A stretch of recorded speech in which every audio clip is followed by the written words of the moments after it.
ರಾಜ್ಯದಲ್ಲಿ ಮತ್ತೆ ಕಾಂಗ್ರೆಸ್ ಅಧಿಕಾರಕ್ಕೆ ಬರುತ್ತೆ. ಕೈ ಪಕ್ಷದ ಬಗ್ಗೆ ಸ್ಫೋಟಕ ಭವಿಷ್ಯವನ್ನ ನುಡಿದಂತಹ ಸ್ವಾಮೀಜಿ, ರಾಜ್ಯ ಕಾಂಗ್ರೆಸ್ನಲ್ಲಿ ನವೆಂಬರ್ ಕ್ರಾಂತಿ ಅಧಿಕಾರ ಹಂಚಿಕೆ.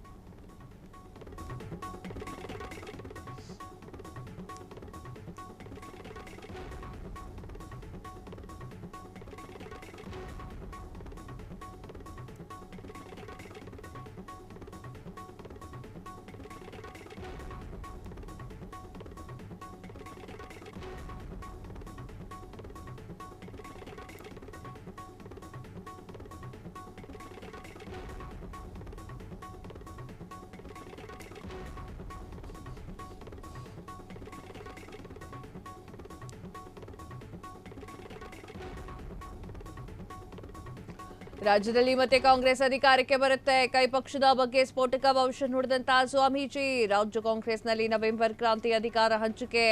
ಈ ಒಂದು ವಿಚಾರಗಳು ಭಾರಿ ಚರ್ಚೆ ಈಗಾಗಲೇ ಆಗ್ತಾ ಇದೆ. ಮಹದೇಶ್ವರ ಸ್ವಾಮೀಜಿ ಸ್ಫೋಟಕ ಭವಿಷ್ಯ ನುಡಿದಿದ್ದಾರೆ. ಬಾಗಲಕೋಟೆಯಲ್ಲಿ ಮಾತನಾಡಿರುವಂತಹ ಮಹದೇಶ್ವರ ಸ್ವಾಮೀಜಿ, 2018ರ ವಿಧಾನಸಭಾ ಚುನಾವಣೆಯ ಫಲಿತಾಂಶ ಕೈ ಪಕ್ಷಕ್ಕೆ ಹೊಡೆತ ಬಿದ್ದಿತ್ತು. ಪ್ರತ್ಯೇಕ ಲಿಂಗಾಯತ ಧರ್ಮದ ಹೋರಾಟದಿಂದ ಕೈ ಪಕ್ಷಕ್ಕೆ ಮುಜುಗರ. ಕೆಲವು ವೀರಶೈವ ಲಿಂಗಾಯತರ ಸ್ವಾಮೀಜಿಗಳು ಹೇಳಿಕೆಯನ್ನ ನೀಡಿದ್ರು. ಅವರ ಹೇಳಿಕೆಗೆ ತಿರುಗೇಟನ್ನ ಕೊಟ್ಟಿರುವಂತಹ ಸ್ವಾಮೀಜಿ, ಪ್ರತ್ಯೇಕ ಲಿಂಗಾಯತ ಧರ್ಮ ಹೋರಾಟದಲ್ಲಿ ಎಂ.ಎ. ಪಾಟೀಲ್ ಅವರು ಮುಂಚೂಣಿಯಲ್ಲಿದ್ರು, ಆದರೆ ಅವರು ಗೆದ್ದಿದ್ದಿಲ್ಲ. ಆ ಹೋರಾಟದಿಂದ ಸರ್ಕಾರ ಹೊಡೆತ ಬಿತ್ತು ಅಂತ ಹೇಳಿ ತಿಳಿದುಕೊಳ್ಳಬಾರದು. ಇದಕ್ಕೆ ಇನ್ನೂ ಕೂಡ ಹಲವಾರು ಕಾರಣಗಳಿದ್ದಾವೆ. ರಾಜಕಾರಣಿಗಳಿಗೆ ಇದು ಗೊತ್ತೇ ಇದೆ. ಮುಂದಿನ ದಿನಗಳಲ್ಲಿ ಕಾಂಗ್ರೆಸ್ ಅಧಿಕಾರದಲ್ಲಿಯೇ ಉಳಿಯುತ್ತದೆ, ಪುನಃ ರಾಜ್ಯದಲ್ಲಿ ಕಾಂಗ್ರೆಸ್ ಸರ್ಕಾರ ಬರುತ್ತೆ ಅಂತ ಹೇಳಿ ಮಹದೇಶ್ವರ ಸ್ವಾಮೀಜಿ ಹೇಳಿದ್ದಾರೆ. ಸ್ವಾಮೀಜಿ ಹೇಳಿಕೆ ಕಾಂಗ್ರೆಸ್ಸಿಗರ ಬೂಸ್ಟರ್ ಡೋಸ್ ಕೊಟ್ಟಂಗಾಗಿದೆ. ಸ್ವಾಮೀಜಿಗಳು, ಗುರೂಜಿಗಳು ಸುಮ್ಮನೆ ಅವ್ರ ಪಾಡಿಗೆ ಧರ್ಮವನ್ನು ಬಿತ್ತರಿಸುತ್ತಾ, ಧರ್ಮದ ಒಂದು ಜಾಗ ಏನಿದೆ ಅದನ್ನು ನೋಡ್ತಾ ಹಾಗೆ ಇರಬೇಕು. ಅದು ಬಿಟ್ಟು ಯಾವುದೇ ಒಂದು ಪಕ್ಷದ ಪರವಾಗಿ, ಯಾವುದೇ ಒಂದು ಮನುಷ್ಯನ ಪರವಾಗಿ ನಿಂತುಕೊಂಡ್ರೆ ಯಾವ ರೀತಿ ಆಗುತ್ತೆ ಅನ್ನೋದಕ್ಕೆ ಸಾಕಷ್ಟು ಉದಾಹರಣೆಗಳಿದೆ.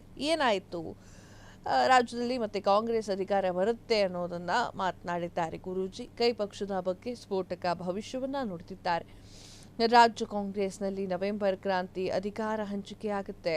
ಈ ಒಂದು ವಿಚಾರಗಳು ಭಾರಿ ಚರ್ಚೆಗೆ ಇರುವಾಗಲೇ ಮಹದೇಶ್ವರ ಸ್ವಾಮೀಜಿ ಸ್ಫೋಟಕ ಭವಿಷ್ಯವನ್ನು ನುಡಿದಿದ್ದಾರೆ. ಬಾಗಲಕೋಟೆಯಲ್ಲಿ ಅವರು ಮಾತನಾಡಿದ್ದಾರೆ. 2018ರ ವಿಧಾನಸಭಾ ಚುನಾವಣಾ ಫಲಿತಾಂಶ ಕೈ ಪಕ್ಷಕ್ಕೆ ಹೊಡೆತ ಬಿದ್ದಿತ್ತು.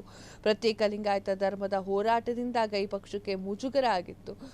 ಕೆಲವು ವೀರಶೈವ ಲಿಂಗಾಯತರ ಸ್ವಾಮೀಜಿಗಳು ಹೇಳಿಕೆಯನ್ನ ನೀಡಿದ್ರು. ಅವರಿಗೆ ತಿರುಗೇಟನ್ನ ಕೊಟ್ಟಿರುವಂತಹ ಸ್ವಾಮೀಜಿ, ಪ್ರತ್ಯೇಕ ಲಿಂಗಾಯತ ಧರ್ಮ ಹೋರಾಟದಲ್ಲಿ ಎಂ.ಬಿ. ಪಾಟೀಲ್ ಅವರು ಮುಂಚೂಣಿಯಲ್ಲಿದ್ದಾರೆ, ಆದರೆ ಅವರು ಗೆದ್ದಿರಲಿಲ್ಲ. ಆ ಒಂದು ಹೋರಾಟದಿಂದ ಸರ್ಕಾರಕ್ಕೆ ಹೊಡೆತ ಬಿತ್ತು ಅಂತ ಹೇಳಿ ತಿಳ್ಕೊಳ್ಬಾರ್ದು.